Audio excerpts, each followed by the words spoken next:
My girlfriend said, "It's over. My new man is taking me to Paris." I replied, "Enjoy your flight." She didn't know her new man was my newest intern. I waited until they boarded, texted my intern. "You're fired." Canceled his corporate card and left them both stranded in Paris. My girlfriend of 2 years, Madison, broke up with me last week. She did it at our favorite restaurant, which was a bold choice. It meant I had to sit there across the table from her and maintain a neutral expression, while she systematically dismantled our life together, all while the waiter kept trying to top up my water glass. She gave me the usual speech. She said she felt like we were on different paths, that she needed more passion and ambition in her life. Then she delivered the finishing blow, the part she was clearly most excited to tell me. She had met someone else, a dynamic, incredible man who was really going places. "He's taking me to Paris for a week, Alex," she said, her eyes glittering with a cruel kind of triumph. "First class, we leave on Friday. She was trying to hurt me. She wanted me to picture her being whisked away on a romantic European vacation by her new superior man. She wanted me to feel small, inadequate, and left behind. I didn't feel any of those things. I felt a strange sense of calm descend over me, the kind I get when I'm about to close a major deal. Because as she was describing her new man, I realized I knew exactly who he was. His name is Leo, and he's my newest intern. Let me provide some context because this is important. I am a vice president at a large multinational technology firm. About 3 months ago, our company took on a cohort of elite MBA interns from top-tier business schools. Leo was the star of the group. Brilliant, charismatic, and pathologically ambitious. He was assigned directly to my team. I saw his potential, but I also saw his arrogance. He was a gambler, a risk-taker who believed he was too smart to fail. Because of the high-level projects my division handles, I was authorized to grant Leo a corporate American Express card.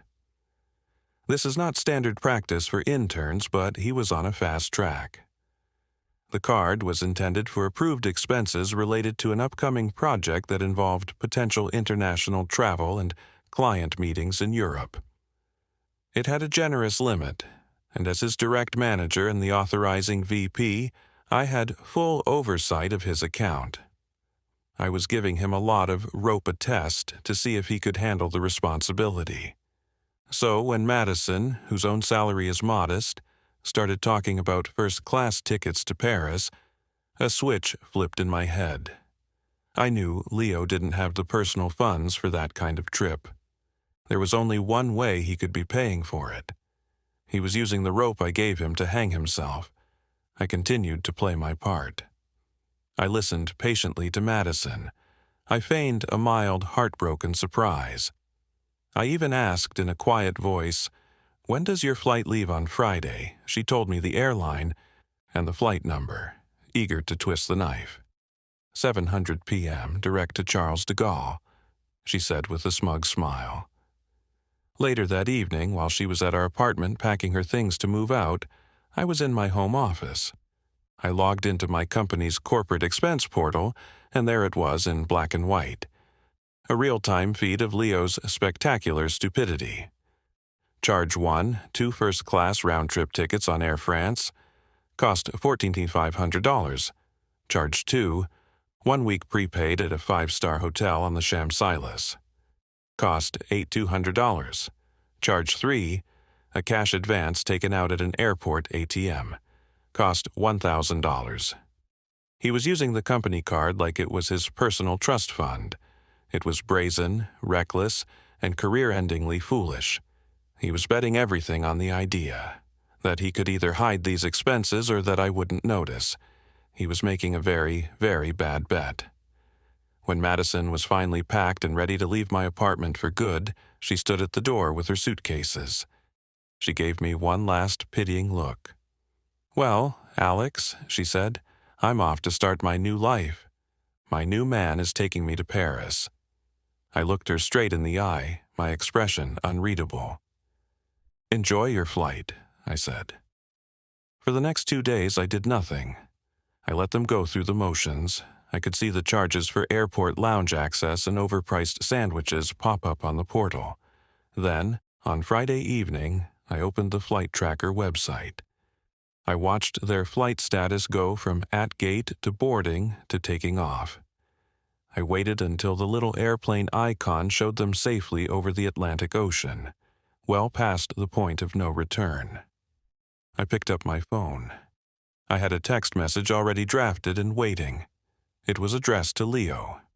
I had another number ready to dial. It was time to manage my company's liability and my own personal affairs with maximum efficiency. Update 1. The moment the flight tracker showed their plane over the ocean, I set my plan into motion. It was a simple 2-step process executed with clinical precision from the comfort of my living room. Step 1 was a text message. I opened the draft I had written to Leo. It was short and utterly unambiguous. I wrote, "Leo, this message is to inform you that your employment with this firm is terminated, effective immediately for gross misconduct and fraudulent misuse of company property. Your corporate credit card has been canceled. Do not attempt to contact me or anyone else at the company. A formal letter detailing your severance, which is 0, and a demand for repayment will be sent to your home address." I hit Zen. The message delivered instantly. Of course, he wouldn't see it for another 6 hours somewhere over the coast of France.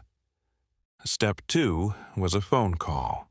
I dialed the number for our company's dedicated 247 corporate card administration service.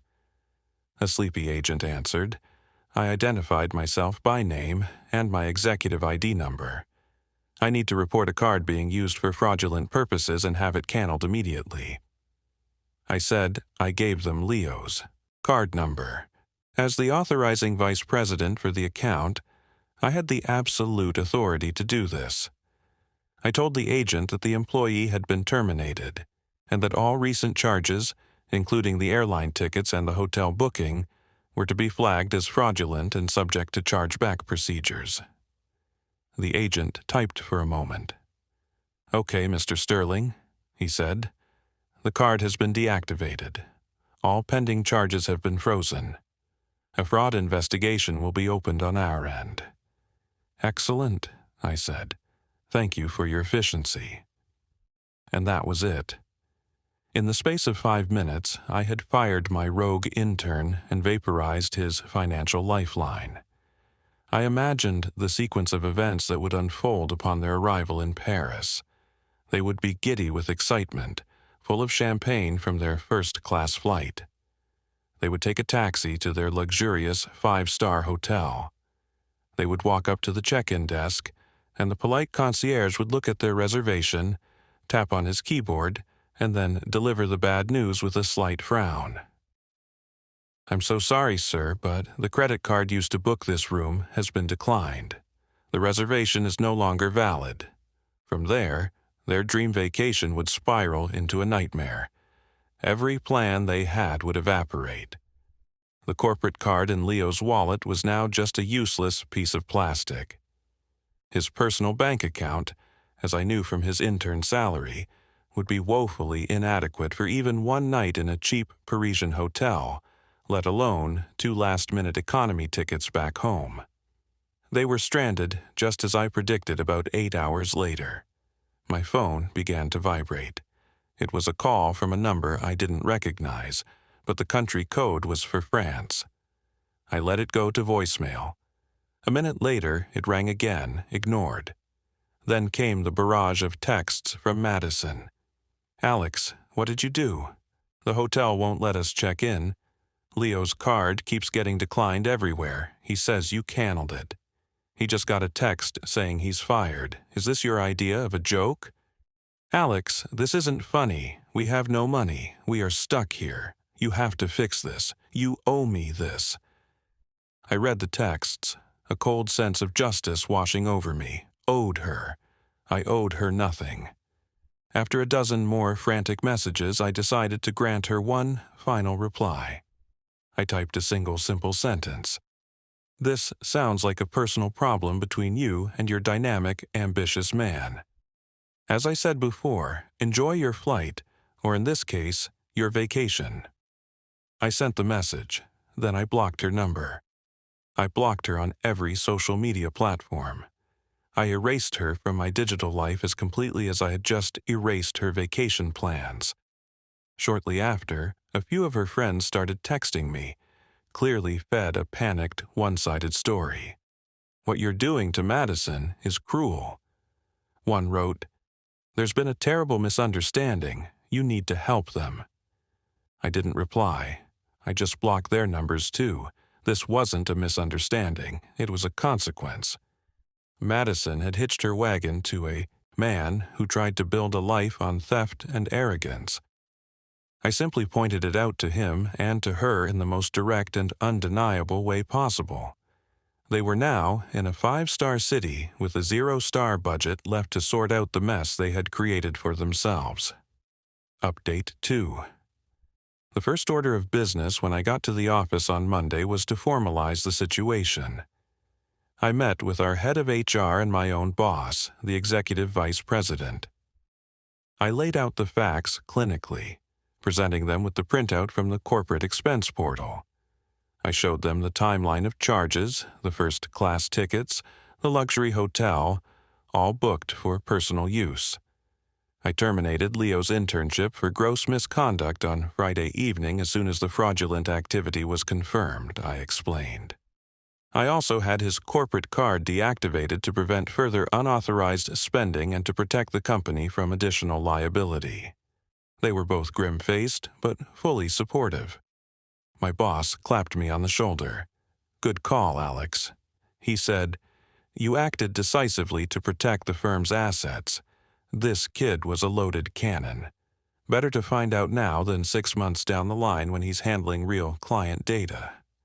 HR handled the official paperwork. Leo was formally blacklisted from any future employment with our company or any of its subsidiaries.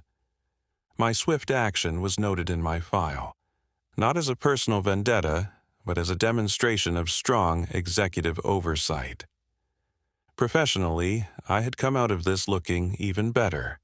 Of course, I was intensely curious about how Madison and Leo managed to escape their Parisian prison. The answer came about a week later via a colleague who had a friend who was friends with one of Madison's friends. The grapevine is a powerful tool. The story was one of pure, unadulterated humiliation. After failing to get a hold of me, Madison was forced to make a series of tearful, graveling phone calls to her parents. She had to confess that her glamorous Parisian getaway with her new man had imploded because he had apparently been funding it with a stolen credit card. Her parents, after what was surely an epic lecture, reluctantly agreed to wire her money, not enough for a luxurious week, but just enough for 2 last-minute one-way tickets home in the worst seats on the plane, likely with a 3-hour layover in Iceland. I imagine that flight home was a quiet and deeply uncomfortable one.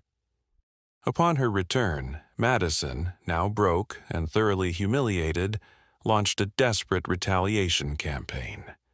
Since she couldn't attack me professionally, she attacked me personally.